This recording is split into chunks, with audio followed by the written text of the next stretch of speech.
beaucoup de chapeaux dans ta vie. T'as une étiquette de disque et tu es aussi, je veux dire, avec cet ensemble, c'est toi qui lis tout ça. Comment tu trouves, avec toute la dernière année, d'où trouves-tu l'inspiration avec tous ces projets que tu fais? Infinity, ça existe depuis 21 ans, quasiment 22 ans maintenant, bientôt en avril.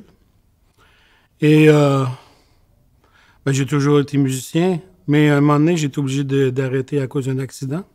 Donc j'ai perdu l'usage d'une main. Fait que j'ai parti FND pour, disons, pour me donner une job, quoi, à l'époque. Et, euh, et j'ai rassemblé quand même pas mal de monde autour de ce projet-là.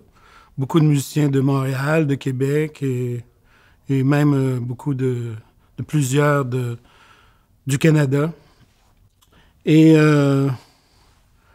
j'avais déjà commencé à travailler avec un projet qui s'appelait l'Auguste Quartet,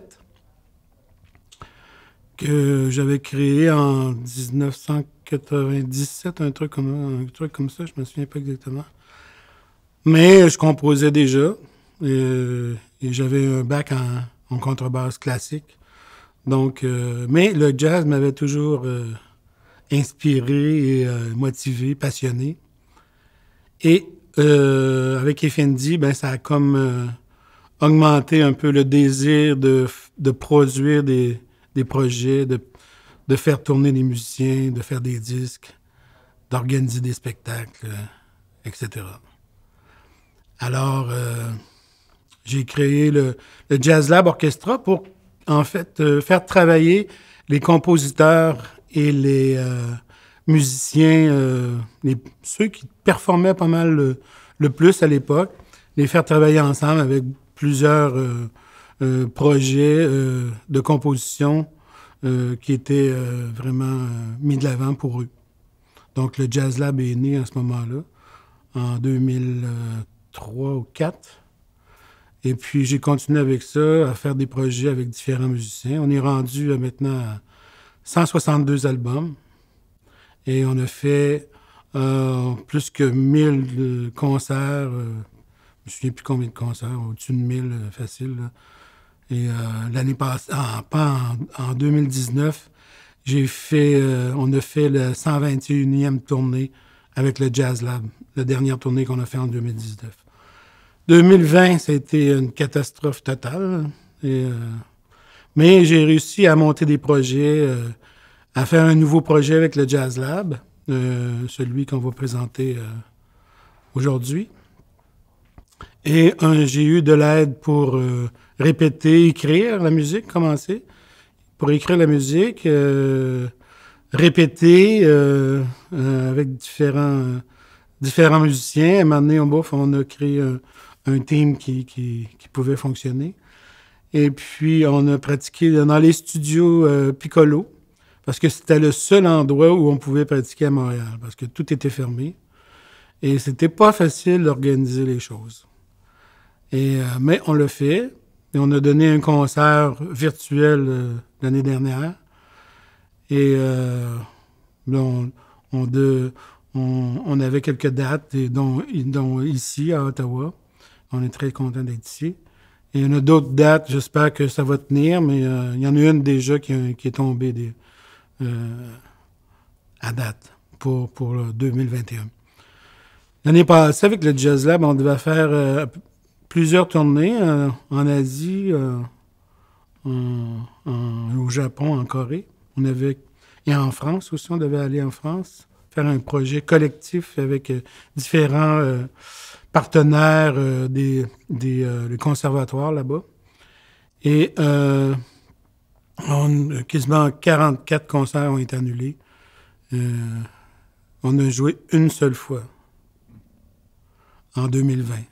Pour quelqu'un qui a le chapeau de vouloir faire jouer les musiciens, c'est pas facile contre la COVID. Ouais, c'est un challenge. Hein? On bouge plus. Moi, je suis habitué de voyager en plus, et puis organiser des événements, organiser des tournées. Ça prend des années, hein, des fois, à organiser des tournées. Et quand ça tombe à l'eau comme ça, c'est pas facile. As-tu trouvé d'autres? As-tu mis ton inspiration? Étant confiné chez toi, t'as-tu permis de créer de différentes façons? Ben, j'ai monté le projet Jazz Lab. Ça m'a permis d'écrire, travailler de la musique différemment. Non, mais je veux dire dans la dernière année, là, en 2020. En 2020, j'ai travaillé la musique que vous allez écouter, là. Et à part ça, j'ai essayé de monter d'autres projets à partir des projets qui étaient un petit peu mis de l'avant dans les années passées. Mais il n'y a rien qui a bougé, hein. Et puis en 2021, ça démarre sur les chapeaux de roue, comme on dit. Donc, la musique que vous avez préparée pour nous aujourd'hui, est-ce que vous pouvez nous en parler un peu du programme? Ben, la musique qu'on va jouer, c'est un peu un mélange. Moi, j'ai surtout composé pour mon quartet. Et quand arrivaient les projets du Jazz Lab, je passais toujours des commandes d'œuvres à différents compositeurs. Et cette fois-ci, je me suis dit, bon, je vais travailler ma musique pour le Jazz Lab. Et j'ai écrit, en tout, j'ai écrit 9 compos. Et j'ai travaillé certains arrangements, des suites aussi. Vous allez entendre. En quartet, on fait les tunes vraiment toutes plus courtes. Et maintenant, c'est comme chaque pièce est quasiment une suite. Donc, des fois, ça peut être... ça dépend des solos, des solistes. Et les pièces peuvent être assez laborieuses, disons.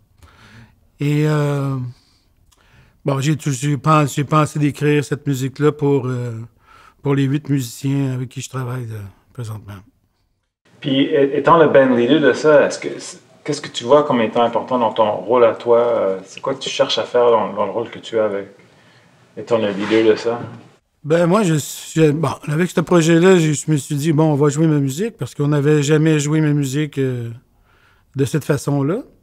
Donc déjà, pour moi, c'est un challenge de jouer cette musique-là, de l'écrire et de la faire jouer.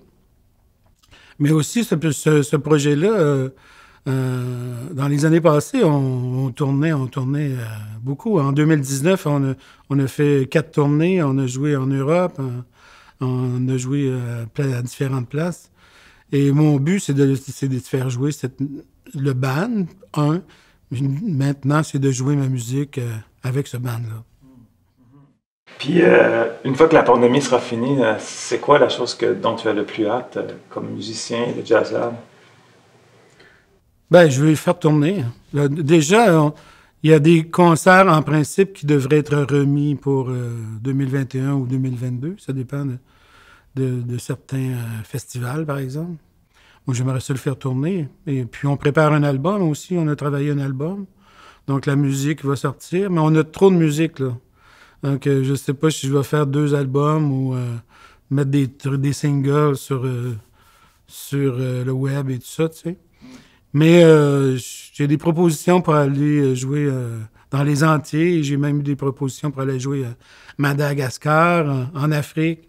Fait que j'espère qu'on va pouvoir tourner. Moi, c'est ce qui j'aime voyager pour jouer. Super. Donc, c'est ça que je vais faire. Si il y a quoi à dire, la musique que tu as composée, que vous allez jouer aujourd'hui, y a-tu une thématique, y a-tu une exploration, y a-tu une intention derrière? Ce que c'est quoi? Je peux pas te dire exactement une thématique. Je suis parti des projets, de certains motifs que j'avais créés, des pièces que j'avais commencé à travailler. Et j'ai comme élaboré à partir de ça, mais en essayant ben chaque pièce a une histoire quand même, là. Et ça vient de différents trucs, tu sais, comme par exemple, il y a une pièce qui s'appelle Pume, la suite. C'est un hommage à une de mes amies qui habite en France, avec qui j'ai voyagé beaucoup, en Afrique pour différents projets musicaux. Il y en a un truc, ça s'appelle le grain blanc dans les voiles. Le grain blanc dans les voiles, c'est un peu un hommage au Vendée Globe. Je sais pas si tu connais, toi, en tant que Français, tu dois connaître le Vendée Globe. Non. Et le Vendée Globe, c'est une course autour du monde en voilier qui cette année a duré 80 jours. Et le grain blanc, les grains, c'est des coups de vent. Et le grain blanc, c'est un vent hyper fort, tu sais, qui arrive d'un seul coup, qui part d'un seul coup. Après ça, la Sylva, la Grande Sauve, majeure. C'est une pièce, je me suis dit, bon, je vais faire une espèce de travail de cartelet. Au niveau technique, là, le cartelet, c'est une formule rythmique. Et j'ai travaillé la formule rythmique du cartelet, je l'ai viré dans tous les sens. Et quand on a commencé à jouer ça, les gens, les musiciens ont dit, oh boy, on va travailler nos cartelets d'aplomb. On fait un spécial sur le cartelet. Et j'ai écouté beaucoup de musique de Charles Mingus. Et certains passages, disons, certaines harmonies, certaines idées musicales, disons ont été inspirées un peu de Mingus. Par exemple, Bluesy Lunedi, ça a été inspiré de Mingus un peu. Mais le titre du projet aussi, j'ai appelé ça Logus Labus Musicus. C'est un peu un hommage, un petit clin d'œil à Charles Mingus. Excellent, super. Dernière question. Dans ce temps de pandémie, comme musicien, avec beaucoup d'expérience, aurais-tu des réflexions à partager ou un avis à partager avec d'autres musiciens qui doivent trouver ça difficile, ils n'ont pas les opportunités de jouer, gagner leur vie? Ben, il y a beaucoup de musiciens qui ont arrêté de jouer, ils sont trouvés des employeurs ils sont dirigés un peu dans d'autres domaines pour faire vivre leur famille, payer leurs trucs. C'est très dommage qu'on n'ait pas eu un peu plus d'aide de la part du gouvernement pour que les musiciens puissent continuer à vivre. Tu sais. Et il faut être patient. Hein? Faut être patient. Puis en même temps, c'est sûr que faut devenir un petit peu entrepreneur dans ces périodes-là, parce que on n'a pas le choix de se débrouiller à faire des trucs, à faire des projets. Donc, il faut devenir un peu entrepreneur, partir un peu mettre en place des idées qu'on avait déjà, et puis d'essayer de les concrétiser. Mais c'est sûr que ça demande toujours de l'argent un peu, mais je pense qu'il ne faut pas lâcher. Il ne faut pas lâcher parce que c'est sûr qu'à un moment donné, ça va revenir à la normale et puis on va continuer à faire de la musique. Hein. De toute façon, les musiciens que je connais, là, ils n'arrêtent pas de faire de la musique. Ils n'arrêtent pas de composer. Moi, j'ai travaillé des trucs. Le pianiste avec qui je travaille, Félix, il n'arrête pas de composer. Il y a toujours des projets. Michel Lambert, c'est la même chose. On a tous des projets qui... Ça nous permet aussi, en tant que musicien, tu sais, c'est sûr moi, personnellement, une pandémie, ça m'a pas vraiment affecté parce que quasiment toute ma vie, j'ai pratiqué seul chez moi, tu sais. J'ai passé des heures et des heures à pratiquer souvent, tu sais. Fait que je suis capable d'absorber un peu la pandémie, disons, la solitude. Mais je m'ennuie d'aller dans le sud.